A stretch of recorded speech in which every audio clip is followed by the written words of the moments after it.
ഭൂമിക്ക് 3 പാളികളാണുള്ളത്: core, mantle, crest. Crest ഭാഗത്താണ് നമ്മൾ നിലകൊള്ളുന്നത്.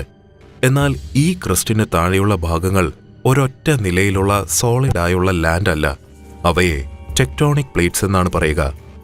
ഈ പ്ലേറ്റുകളുടെ ചലനത്തെയാണ് പ്ലേറ്റ് ടെക്ടോണിക്സ് എന്ന് വിളിക്കുന്നത്. ഒരേ ദിശയിൽ ഇവ ചലിക്കുമ്പോൾ അതിനെ കൺവേർജന്റ് ബൗണ്ടറീസ് എന്ന് പറയും. ഇവ ഒരേ ദിശയിലേക്ക് നീങ്ങി തമ്മിൽ കൂട്ടിയിടിക്കുമ്പോൾ അവ പൊങ്ങി മലനിരകൾ ഉണ്ടാകുന്നു. എന്നാൽ ഈ പ്ലേറ്റുകൾ രണ്ടും എതിർ ദിശകളിലേക്ക് ചലിക്കുമ്പോൾ അവിടെ ഒരു വിടവുണ്ടാകുന്നു.